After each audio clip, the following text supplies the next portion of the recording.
Pourquoi les ministres députés devraient-ils démissionner? On en parle ce soir, donc parlons-en avec Christ Becker-Manganka, analyste politique, spécialiste communication, en communication, stratégie politique. Bonsoir, monsieur. Bonsoir à vous, madame Mélissa. Oui, effectivement, merci beaucoup. Alors, comme nous le constatons tous, ces derniers temps, la toile est inondée par cette démission attendue de membres du gouvernement élus députés. Je pense que ça ne devrait pas autant surprendre la population, dans la mesure où cette disposition a toujours existé. Cette disposition a toujours existé, à la seule différence qu'auparavant, la suppléance était systématique. Or, une suppléance ne peut pas être activée avant la mise en place du bureau du Parlement. Auparavant, lorsque un ministre élu député l'était, systématiquement c'est son suppléant qui allait directement siéger, donc il n'y avait pas une obligation à la démission.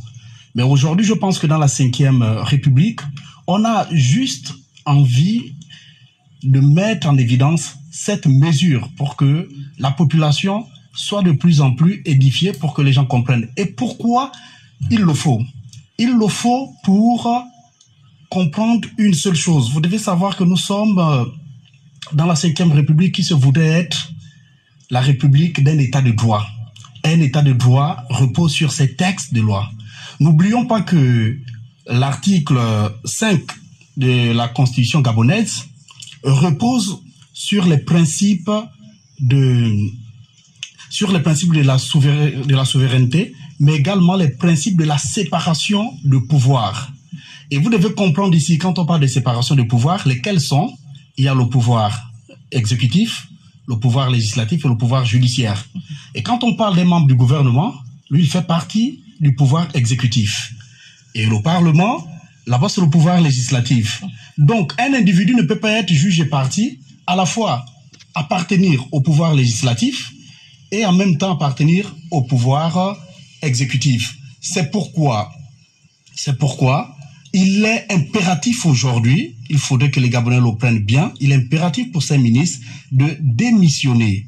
Chris Becker, selon vous, ce cumul de fonctions ne remet-il pas en cause la séparation des pouvoirs, principe fondamental de toute démocratie, hein? Effectivement, s'il y a cumul de fonctions entre la fonction de ministre et la fonction de député, naturellement, la question de séparation de pouvoir est remise en cause. C'est pourquoi cela ne devrait pas, ne doit pas et n'existe pas. Aujourd'hui, si on parle de l'article 73, je vous l'ai dit, c'est pour mettre un frein à tout ceci.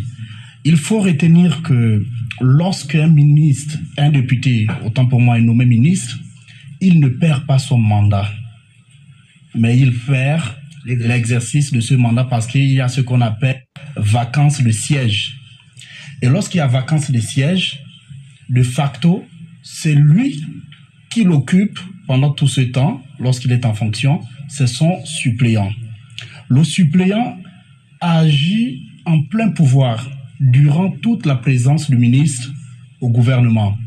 Mais une fois le ministre perd la qualité de ses fonctions, il revient au niveau de l'Assemblée nationale pour récupérer son mandat.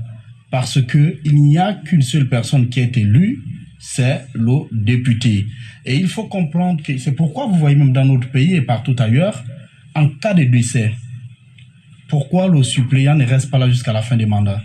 Une fois il y a décès d'un député élu, systématiquement, on va à ce qu'on appelle une élection partielle. Mais comme il n'est question que d'une nomination, on s'est dit c'est provisoire, c'est pendant une courte durée. Donc, il a quelqu'un qui l'a supplié, qui épouse sa vision, qui épouse ses idéologies, qui est dans une logique commune. Donc, naturellement, lorsqu'il va siéger, il sera là aussi, comme je voyais tout à l'heure, M. Astagnas essayer de mettre en évidence certaines inquiétudes. Ces inquiétudes ne devraient pas exister, dans la mesure où le suppléant qui accompagnait quelqu'un, il est dans cette même logique de représentation du peuple. Et lorsqu'il va siéger, ce qui est sûr, il fera tel que le ministre qui a été élu député l'aurait fait. Il va défendre les intérêts du peuple. Donc, il n'y a pas d'inquiétude à ce niveau. Il n'y a pas une interdiction.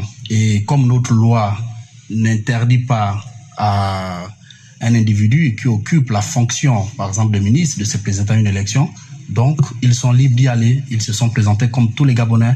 À la seule différence que là, on se retrouve, comme je vous disais déjà tout à l'heure, il y a maintenant un problème d'incompatibilité. L'incompatibilité se trouve à quel niveau? J'avais déjà commencé à vous l'expliquer, au niveau de l'article 5. Allez-y. Lequel stipule que la République gabonaise est fondée sur les principes de séparation de pouvoir. Et là, nous avons un pouvoir exécutif, un pouvoir législatif. Le législateur étant celui qui contrôle l'action du gouvernement, il ne peut pas être à la fois celui qui contrôle et celui qui exécute. C'est là où l'article 73 est important. C'est là où l'article 73 déclare l'incompatibilité de fonction. Pas de mandat parce qu'un ministre n'a pas de mandat. Un ministre n'a pas de mandat. Le ministre occupe juste une fonction. Ça peut durer 1 jour, 2 jours, 3 jours. Or, un député, il a un mandat parce qu'un mandat, c'est l'exercice d'un pouvoir sur une durée bien déterminée.